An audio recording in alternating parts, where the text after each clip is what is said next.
26 अगस्त 2025 नागपुर। राष्ट्रीय स्वयंसेवक संघ अपने 100 साल पूरे कर रहा है। ये केवल जश्न का दिन नहीं है बल्कि भारतीय राजनीति में एक बड़ा संकेत भी है। सवाल उठता है, क्या इस कार्यक्रम के बाद बीजेपी का चेहरा बदल जाएगा? क्या संघ नए नेतृत्व का संकेत देगा? क्या मोदी और शाह की सत्ता पर असर पड़ेगा? आइए विस्तार से समझते हैं। आरएसएस का 100 साल का सफर। 1925 में डॉक्टर हेडगेवार ने नागपुर में संघ की नींव रखी। एक छोटे विचार से शुरू हुआ संघ आज लाखों स्वयंसेवकों और हजारों शाखाओं के नेटवर्क में तब्दील है। संघ का उद्देश्य हमेशा राष्ट्र निर्माण और वैचारिक प्रशिक्षण रहा है। संघ ने बिना सत्ता में आए भी समाज और राजनीति पर गहरा प्रभाव डाला। आज बीजेपी जैसी राजनीतिक पार्टी संघ की शाखा बनकर सामने आई है। मोदी और शाह जैसे नेता संघ की प्रशिक्षण प्रक्रिया से जुड़े हुए हैं।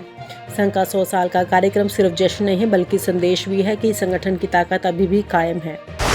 बीजेपी और संघ का रिश्ता। बीजेपी की जड़ें संघ में हैं। जनसंघ से लेकर आज की बीजेपी तक संघ ने नेताओं के चयन और संगठन के निर्णयों में अहम भूमिका निभाई। मोदी और शाह के नेतृत्व में पार्टी सत्ता में आई, लेकिन संघ और पार्टी के बीच कई बार टकराव देखा गया। संघ चाहता है कि पार्टी सिर्फ चुनाव जीतने वाली ना रहे बल्कि वैचारिक रूप से भी मजबूत रहे। मोदी शाह का फोकस नेशनल पॉलिटिक्स पर रहा, संघ का फोकस संगठन और वैचारिक दिशा पर। इस टकराव ने संगठन में हलचल पैदा कर दी। संघ के पुराने चेहरे जैसे संजय जोशी को सक्रिय करने की चर्चा बार बार मीडिया में आती रही। क्या संघ उन्हें वापस लाकर संगठन पर नियंत्रण मजबूत करेगा या मोदी शाह अपने नेतृत्व में बदलाव की अनुमति देंगे? मोदी और शाह का दौर।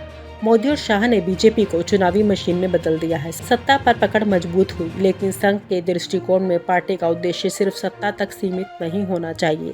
अमित शाह का ये कथन हमारी शुरुआत अब हुई है, संघ के भीतर हलचल पैदा कर चुका है। संघ ने इसे चुनौती के रूप में नहीं लिया, लेकिन यह संकेत है कि नेतृत्व को संतुलित रखना होगा। संजय जोशी का नाम फिर चर्चा में है। संघ उन्हें सक्रिय करके संगठन और बीजेपी के बीच संतुलन स्थापित करना चाहता है। मोदी, शाह और जोशी के बीच पुराने विवाद को नजरअंदाज नहीं किया जा सकता। शिक्षा से राजनीति तक संघ का प्रभाव। संघ ने शिक्षा के क्षेत्र में मजबूत पकड़ बनाई है। सरस्वती शिशु मंदिर, विद्या भारती जैसी संस्थाओं ने नई पीढ़ी को वैचारिक रूप से तैयार किया। संघ का कहना है कि सिर्फ शिक्षा पर पकड़ पर्याप्त नहीं है, मीडिया, टेक्नोलॉजी, स्टार्टअप और अर्थव्यवस्था से भी संगठन का प्रभाव पड़ना जरूरी है। नागपुर की बैठक में कहा गया है कि संघ की अगली रणनीति सिर्फ राजनीतिक नहीं बल्कि सामाजिक, आर्थिक और तकनीकी क्षेत्रों में भी होगी। इसका मतलब यह है कि बीजेपी को अब संघ के अधिक निर्देश में काम करना होगा। नागपुर का मंच इस दिशा का संकेत होगा। अगस्त का कार्यक्रम, संभावित ऐलान। मोहन भागवत का भाषण सिर्फ भाषण नहीं होगा, यह संदेश होगा कि बीजेपी को वैचारिक दृष्टि से चलना चाहिए। संभावित ऐलान।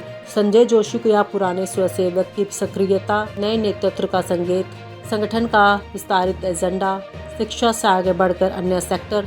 अगर संघ के नए चेहरे का संकेत दिया तो 2029 के चुनाव के समीकरण बदल सकते हैं। अगर संघ ने मौजूदा नेतृत्व को समर्थन दिया तो मोदी शाह की सत्ता मजबूत होगी। इस कार्यक्रम में सिर्फ आरएसएस के कार्यकर्ता ही नहीं बल्कि दुनिया भर से कई देशों के एम्बेसडर और बड़े नेता भी शामिल होंगे। आरएसएस ने दिल्ली के झंडेवाला स्थित अपने नए हेडक्वार्टर में इस कार्यक्रम की तैयारी पूरी कर ली है। अब सवाल ये है कि इस कार्यक्रम में मोहन भागवत कोई ऐसा ऐलान करने वाले हैं जो बीजेपी की सियासत को हिला देगा। दोस्तों, आज हम आपको लेकर चलेंगे भारतीय राजनीति के उस गलियारे में जहां अभी सबसे बड़ी खींचतान चल रही है। आरएसएस और बीजेपी के रिश्तों में जो तनाव पिछले कुछ महीनों से दिखाई दे रहा था, अब वो खुलकर सामने आने वाला है। सवाल सिर्फ ये नहीं कि बीजेपी अपना अलग अध्यक्ष कब घोषित करेगी, बल्कि सवाल ये है कि क्या आरएसएस अब एक ऐसा कदम उठाने जा रहा है जिससे पीएम मोदी और अमित शाह की सियासी रणनीति हिल जाएगी। बीजेपी के भीतर इस समय एक नाम को लेकर जबरदस्त दबाव है, संजय जोशी। कई महीनों से आरएसएस लगातार ये संदेश दे रहा है कि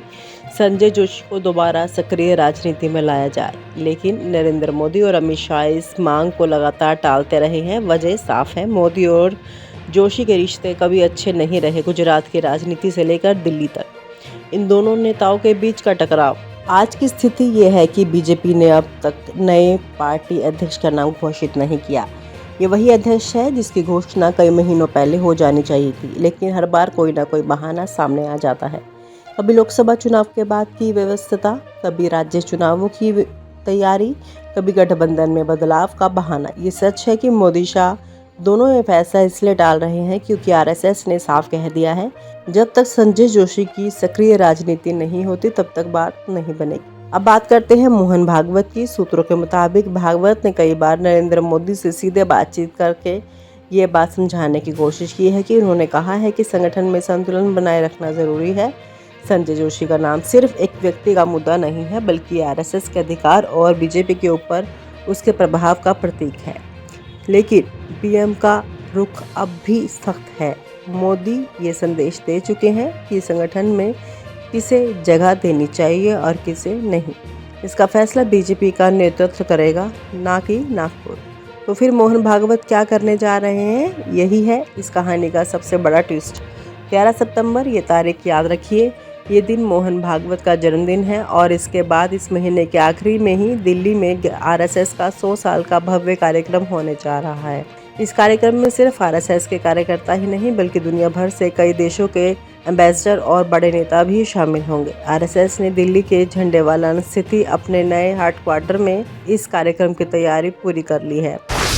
शिक्षा से राजनीति तक संघ का प्रभाव।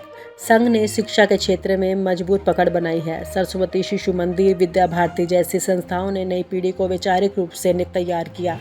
संघ का कहना है कि सिर्फ शिक्षा पर पकड़ पर्याप्त नहीं है, मीडिया, टेक्नोलॉजी, स्टार्टअप और अर्थव्यवस्था से भी संगठन का प्रभाव पड़ना जरूरी है। नागपुर की बैठक में कहा गया है कि संघ की अगली रणनीति सिर्फ राजनीतिक नहीं, बल्कि सामाजिक, आर्थिक और तकनीकी क्षेत्रों में भी होगी।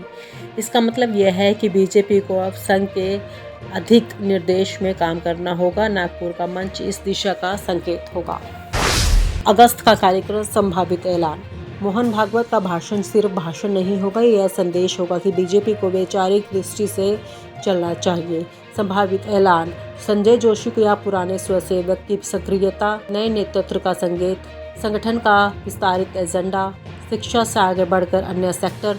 अगर संघ के नए चेहरे का संकेत दिया तो 2029 के चुनाव के समीकरण बदल सकते हैं। अगर संघ ने मौजूदा नेतृत्व को समर्थन दिया तो मोदी शाह की सत्ता मजबूत होगी। अब सवाल ये है कि इस कार्यक्रम में मोहन भागवत कोई ऐसा ऐलान करने वाले हैं जो बीजेपी की सियासत को हिला देगा। कई सूत्रों का कहना है कि ये ऐलान इतना बड़ा होगा कि विपक्ष भी नहीं कर पाया, लेकिन आरएसएस करेगा। इस घोषणा का खुलासा अभी नहीं कर रहे हैं, लेकिन इतना जरूर बता दें कि यह फैसला बीजेपी और आरएसएस के रिश्तों को नई दिशा देगा। मोहन भागवत ने अब एक ऐसा रास्ता खोज लिया है जिससे संजय जोशी की वापसी को रोकना मुश्किल है। कहा जा रहा है ये कदम इतना अप्रत्याशित होगा कि बीजेपी के बड़े से बड़े राजनीतिकार भी इसे समझ नहीं पाएंगे। ये सिर्फ एक घोषणा नहीं होगी, बल्कि एक पॉलिटिकल मास्टर स्ट्रोक होगा जो नरेंद्र मोदी और अमित शाह के लिए अब तक का सबसे बड़ा झटका साबित हो रहा है। तो दोस्तों, क्या होगा 11 सितंबर के बाद? क्या वाकई मोहन भागवत बीजेपी को बैकफुट पर लाने वाले हैं? क्या संजय जोशी की वापसी आरएसएस के 100 साल के जश्न में होगी? और क्या ये घटना 2024 के बाद की राजनीति को पूरी तरह बदल देगी? ये सवाल आज हर राजनीतिक हलके में गूंज रहा है। और आप हमसे जुड़े रहने के लिए सब्सक्राइब करें YouTube पर, फॉलो करें Twitter पर और लाइक करें Facebook पर। और ज्यादा जानकारी के लिए आपको टाइप करना होगा सिर्फ न्यूज़ नशा।